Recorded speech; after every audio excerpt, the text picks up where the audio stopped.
A woman will literally rewrite the entire story of your relationship inside her head. She'll rehearse the breakup speech, mourn you, and mentally move on. All because you failed to do something she desperately wanted but refused to ask for. And the worst part? You'll have absolutely no clue it even happened until right now, because I'm about to tell you everything. Let me start with a confession. I almost didn't make this video, and not because the topic is uncomfortable. Trust me, I have zero shame. But because what I'm about to share breaks an unwritten code that women have been silently protecting for generations. Researchers at the University of Texas conducted a multi-year study on communication gaps in romantic relationships, and they found something that should genuinely alarm every man watching this. 72% of women admitted to wanting specific behaviors from their partner that they had never once verbally requested. Not because they forgot, not because it wasn't important, but because they believed that having to ask would strip the behavior of its meaning entirely. She would rather go without the thing she wants than have to explain it to you. That's not stubbornness. That's not a flaw. And if you don't understand that wiring, you will keep losing women who were completely in love with you, and you'll never understand why they left. Now, I titled this video Dirty for a reason, but probably not the reason you're thinking. Some of these are physically intimate, sure, but most of them are dirty in a different way. They're the thoughts she buries because society told her wanting them makes her too much, too needy, too traditional, too intense. So, she shoves them into a mental vault, locks it, swallows the key, and prays that somehow you just figure it out. Well, today is the day you figure it out. And I'll warn you, number 3 on this list is the one that breaks most relationships silently, invisibly, without a single argument. It just erodes things until one day she's gone and you're holding your phone wondering when everything changed. So pay attention when we get there. Here we go. Number 7. Interrupt her overthinking with physical certainty. Every woman has a version of this moment. She's spiraling. Maybe it's about work. Maybe it's about something her mother said. Maybe it's about a comment her friend made 3 days ago that she's been mentally dissecting with forensic precision. Her brain is running 17 tabs and none of them are loading properly. What most men do in this situation is try to fix it. They start troubleshooting. Well, have you tried talking to your boss? Maybe just don't respond to her text. And from a logical standpoint, that makes perfect sense. Problem identified, solution offered, case closed. But here's what she actually wants and what she will chew her own off before requesting. She wants you to walk over without saying a single word, take her face in both hands and kiss her forehead, or pull her against your chest and just hold there. No advice, no commentary, just your physical presence communicating something that words consistently fail to deliver. I'm here. I'm solid. You can fall apart for a second because I'm not going anywhere. Neuroscientist Dr. Tiffany Field, who founded the Touch Research Institute at the University of Miami, has published over 100 studies proving that physical touch reduces cortisol levels by up to 31% within minutes. But here's what the data doesn't capture. The snort's emotional weight of unsolicited touch from someone you trust. That's not just stress relief. That's safety made physical. Snorts, she won't ask for this because asking for comfort feels like admitting weakness. Most women have been conditioned to handle everything themselves. Requesting to be held feels like filing a formal complaint against her own independence. So she spirals alone and quietly resents that you didn't notice. You don't need to read her mind, you need to read her shoulders. If they're tense, if she's gone quiet, if she's scrolling her phone but clearly not absorbing anything, that's your signal. Don't ask what's wrong. Just close the distance and be the inter-option her nervous system is begging for. Number 6. Say her name during intimate moments and not just those moments. There is something neurologically electric about hearing your own name spoken by someone you're attracted to.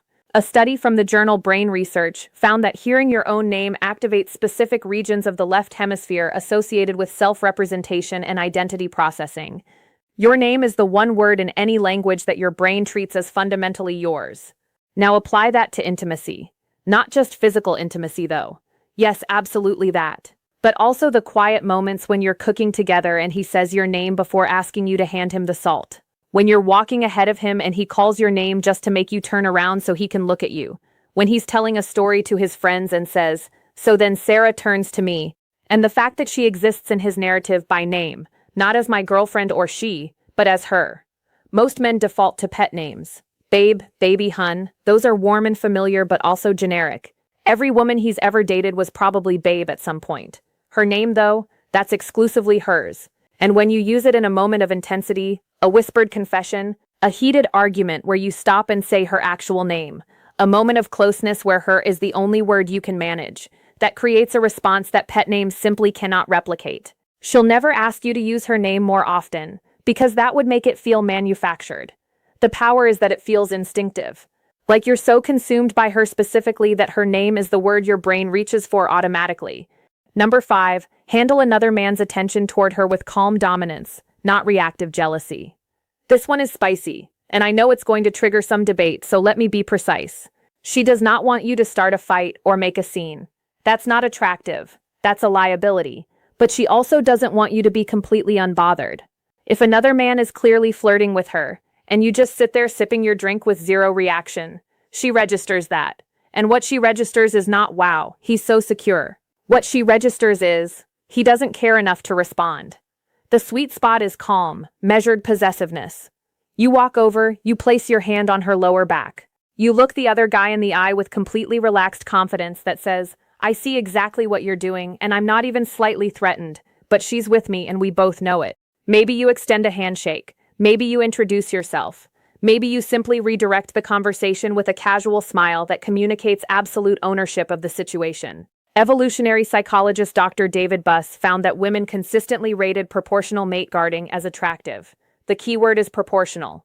Too much, and she feels controlled. Too little, and she feels undervalued. But that middle ground where you acknowledge the situation without being destabilized by it, that is profoundly attractive on both a conscious and subconscious level. The dirty part, she might even enjoy the moment a little. Not because she wants to make you jealous, but because your response tells her everything about your confidence, your investment, and your willingness to claim her without caging her. That distinction, claiming versus caging, is where most guys get it catastrophically wrong. Number 4, take something off her plate without announcing it. This is the silent killer of female attraction, and almost nobody is talking about it. The American Psychological Association's 2023 Stress in America survey found that women reported significantly higher levels of chronic stress than men across every measured category: work, family, household management, emotional labor, logistics, scheduling. She is running an invisible project management system in her head at all times, and most of it goes completely unnoticed. She wants you to identify one thing on her mental checklist without her having to delegate it and just handle it quietly, completely, without expecting a parade. The car needs an oil change. It's done. She mentioned the kitchen faucet is dripping. Fixed by the time she gets home. She's been stressing about groceries. The fridge is stocked. Not because she asked, because you paid attention and acted. Researcher Eve Rodsky calls this cognitive labor in her book Fair Play. Her research shows that in most heterosexual relationships, women carry roughly 70% of this invisible workload, and the exhaustion isn't from the tasks themselves. It's from being the only person who remembers that the tasks exist.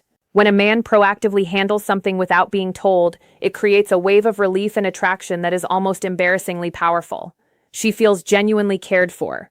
Not because the task was hard, because the noticing was rare. She'll never ask you to do this, because asking you to take something off her plate is ironically another thing on her plate. The moment she has to identify the task, explain it, and follow up on whether you did it, she's done more work than if she'd handled it herself. The magic is in the initiative. The magic is in her coming home and realizing something is already done, and she didn't have to think about it for even 1 second. Men who master clear's throat, this become addictive because in a world where she has to manage everything, the man who manages something for her becomes the only place she can actually rest. Number 3, this is the relationship killer I warned you about. She wants you to pursue her after you already have her. That's it. That's the whole thing, and it is staggering how many men completely abandon this the moment the relationship becomes official. During the dating phase, you were incredible. You texted first, you planned dates, you complimented her without being prompted. Every interaction felt like you were actively choosing her. Like being with her was a privilege you didn't take for granted. Then you got comfortable, and comfort is wonderful, but somewhere between comfort and complacency, you stopped doing the things that made her fall for you. Not because you stopped caring, because you assumed the work was done.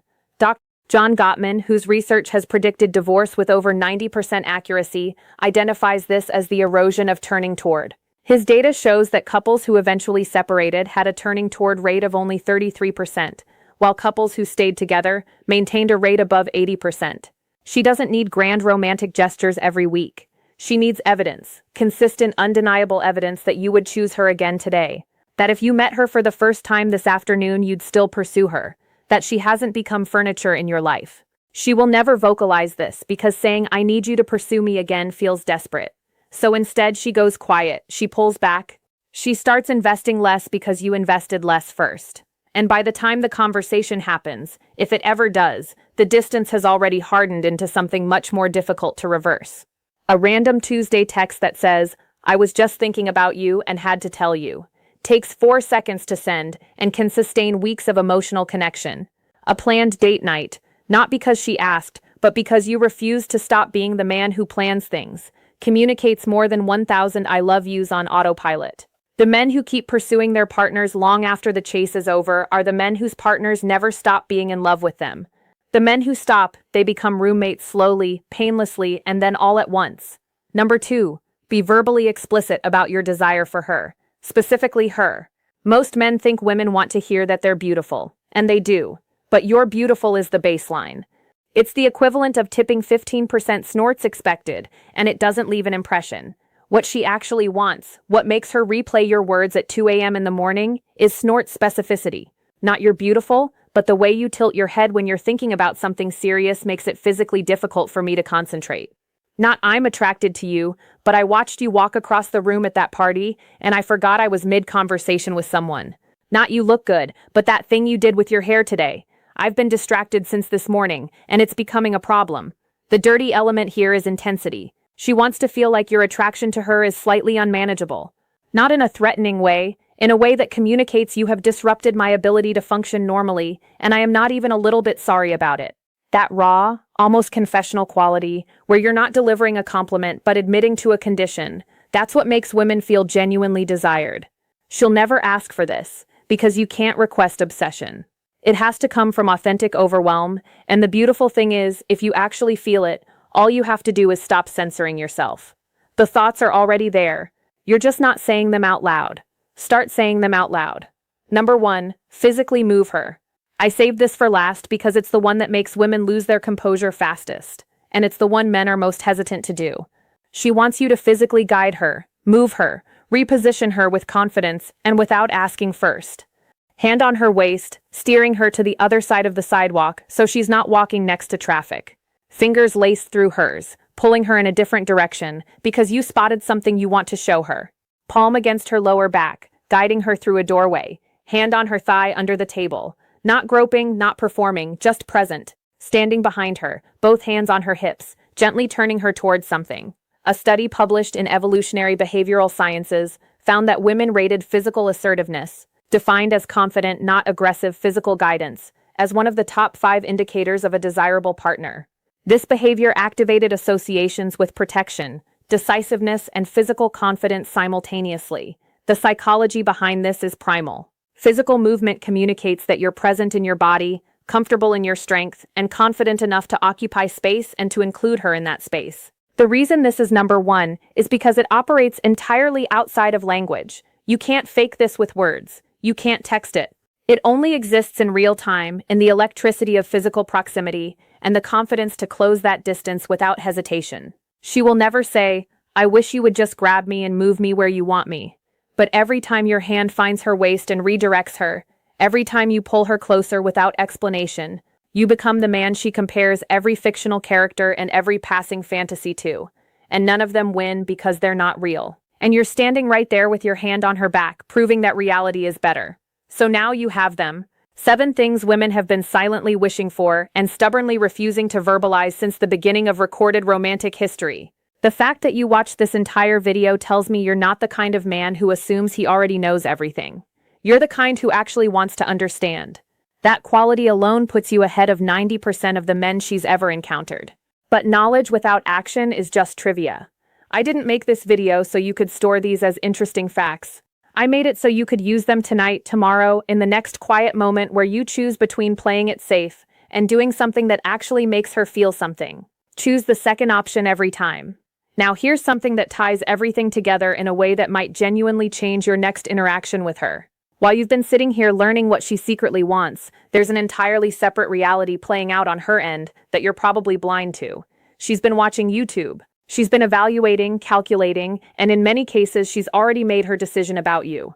The verdict is in, and she's not sharing it. The video appearing on your screen right now is called 4 Clear Signs She's Already Chosen You But Isn't Telling You. And if you don't watch it next, everything you just learned becomes only half the equation. Knowing what she wants is powerful, but recognizing when she's already decided you're the one, that's the difference between a man who's trying and a man who's already won without realizing it. It's right there. Go watch it now. I'll see you on the other.